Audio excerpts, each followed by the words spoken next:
Doing gens against this killer was essentially impossible. It was very, very difficult. In fact, one of my first games that I played against Skull Merchant went on for like 40 minutes until we all bled out on the ground. So what I'm most worried about is we have yet another zoning style killer again that is not fun to play as, and it's not really that fun to play against.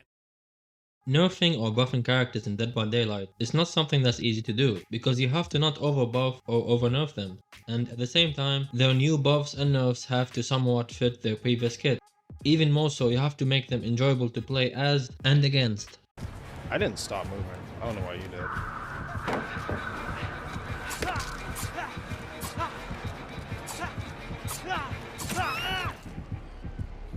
After countless changes and reworks, Skull Merchant is by far the most hated killer ever released in Dead by Daylight, for low tier survivors and high tier survivors. Despite being not a very powerful killer, and nowhere near as good as the best killers in the game. But how does a killer go from the highest kill rate to the absolute worst and on the bottom of pretty much every tier list?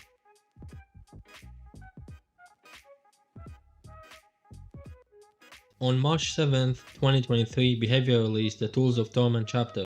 With it, we got the siblings Renato and Talita, and we also got the new killer named the Skull Merchant. Everyone hated that chapter as much as you hated your math teacher. I think it's also important to keep in mind that people did not like the previous chapter that had released before, which is the night chapter, known as Forge in the Fog.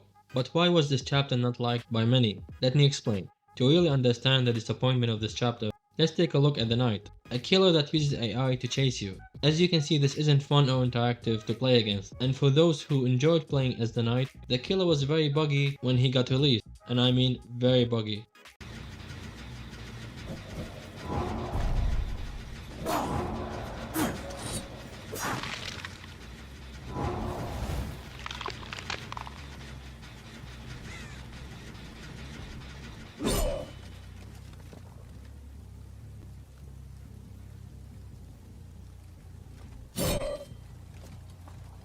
I think now you can see the disappointment of this chapter, and it left a bad taste.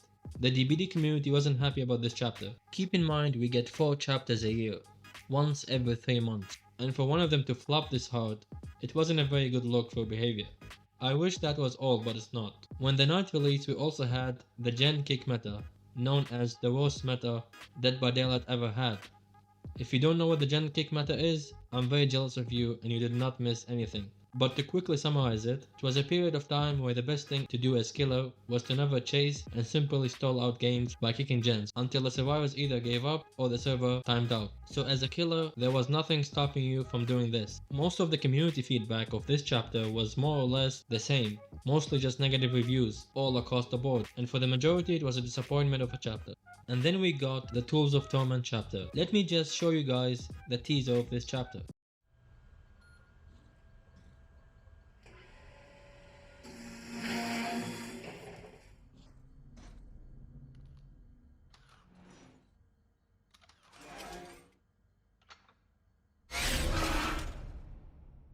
The community was very hyped for this, an original chapter with what it looks like to be a sci-fi killer. But all of this hype quickly became a big disappointment. Instead, we got a killer that was better than the Knight at holding a 3-gen, and could hold you in the game until the server died. And if you were not playing in the best survivor team in the world, there was nothing you could do against a Skull Merchant that was camping on 3-gen.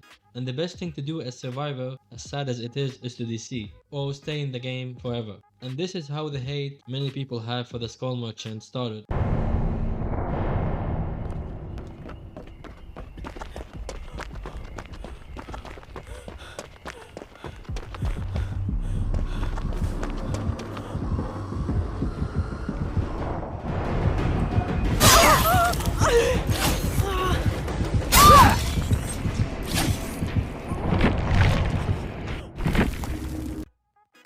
Not to mention, for some reason a lot of Skull Merchant players, not all, love to do this.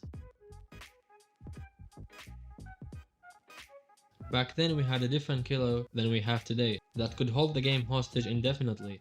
But why could the Skull Merchant hold the game hostage for so long? To quickly explain her power, for those who don't know, she gets 4 drones she chooses where to place on the map. Once you place a drone, it will create a detection zone that could go through multiple floors. If a survivor stands in the detection zone for too long, they become exposed for 60 seconds. And of course, you can put these drones on gens. Pair that with some gen kicking perks, and that's all you had to do, and didn't require much from the killer to do that.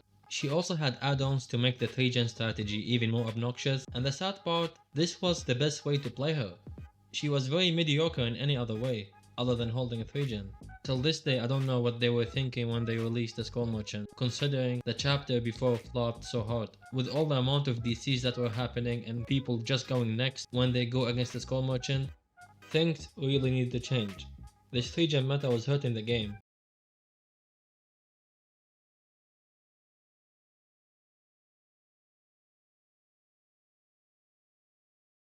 So behavior reworked how her power worked a lot, to the point that she can't hold a 3-gen until the server crashed anymore.